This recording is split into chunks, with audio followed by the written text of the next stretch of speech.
അന്തരിച്ച ഗായകൻ പി ജയചന്ദ്രന്റെ മൃതദേഹം പൂങ്കുന്നത്തെ വീട്ടിലാണ് ഇപ്പോൾ ഉള്ളത്. മന്ത്രിമാരായ കെ രാജൻ, ആർ ബിന്ദു എന്നിവർ പുഷ്പചക്രം സമർപ്പിച്ചു. നടൻ മമ്മൂട്ടി വീട്ടിലെത്തി ആദരാഞ്ജലി അർപ്പിച്ചു. സംഗീത നാടക അക്കാദമിയിലെ പൊതുദർശനത്തിൽ നിരവധി പേരാണ് അന്ത്യാഞ്ജലി അർപ്പിച്ചത്. സംസ്കാരം നാളെ നടക്കും. പറവൂർ ചേന്ദമംഗലം പാലയത്ത് തറവാട്ടിലാണ് സംസ്കാര ചടങ്ങുകൾ. സച്ചിൻ തയ്യാറാക്കിയ റിപ്പോർട്ട് കാണാം. വിജി ഇന്ന് രാവിലെ 8 മണിയോടുകൂടിയാണ് തൃശ്ശൂർ പൂങ്കുന്നത്തെ വീട്ടിലേക്ക് അമല ആശുപത്രിയിൽ നിന്നും പി ജയചന്ദ്രൻ്റെ മൃതദേഹം പൊതുദർശനത്തിനായി എത്തിച്ചത്.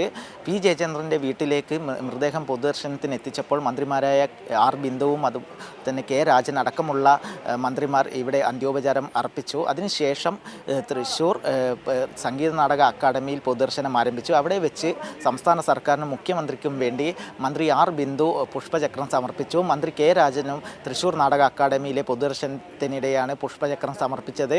അതുപോലെ തന്നെ സംസ്ഥാന എം.എൽ.എമാർ, സിനിമ സംഗീത മേഖലയിലെ പ്രമുഖരടക്കമുള്ള ആളുകളൊക്കെ തൃശ്ശൂർ സംഗീത നാടക അക്കാദമിയിലെ പൊതുദർശനത്തിനെത്തി അന്ത്യോപചാരം അർപ്പിച്ചു. 12 മണിക്ക് ശേഷമാണ് തൃശ്ശൂർ സംഗീത നാടക അക്കാദമിയിലെ പൊതുദർശനം അവസാനിച്ചത്.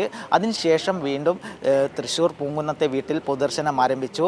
വീട്ടിൽ വെച്ച് പൊതുദർശനത്തിൽ മലയാളത്തിൻ്റെ പ്രിയപ്പെട്ട നടൻ മമ്മൂട്ടി അടക്കമുള്ള പ്രമുഖർ അന്ത്യോപചാരം അർപ്പിക്കാൻ വേണ്ടി തൃശ്ശൂർ പൂങ്കുന്നത്തെ വീട്ടിൽ എത്തിയിരുന്നു. ഗായിക സുജാത, അതുപോലെ തന്നെ ശ്രീകുമാരൻ തമ്പി, മറ്റു പ്രമുഖർ, സംഗീത ലോകത്തെ മറ്റു പ്രമുഖരടക്കമുള്ളവരും സിനിമാ മേഖലയിലെ പ്രമുഖരും അന്ത്യോപചാരം അർപ്പിക്കാൻ വേണ്ടി തൃശ്ശൂർ പൂങ്കുന്നത്തെ വീട്ടിലെത്തി. നാളെ രാവിലെ 8 മണിയോടുകൂടി തൃശ്ശൂർ പൂങ്കുന്നത്തെ വീട്ടിൽ നിന്നും മൃതദേഹം സംസ്കാരത്തിനായി പറവൂരിലെ പി ജയചന്ദ്രൻ്റെ തറവാട്ട് വീട്ടിലേക്ക് കൊണ്ടുപോകും. ഉച്ചയോടുകൂടി സംസ്കാരം പി ജയചന്ദ്രൻ്റെ പറവൂരിലെ വീട്ടിൽ വെച്ച് നടക്കും.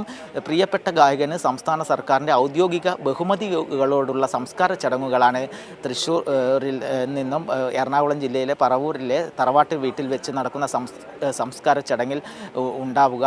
വലിയ രീതിയിലുള്ള ഒരു യാത്രയയപ്പ് തന്നെയാണ് മലയാളികൾ പ്രിയപ്പെട്ട ഗായകൻ, ഭാവഗായകൻ പി ജയചന്ദ്രന് നൽകിക്കൊണ്ടിരിക്കുന്നത്.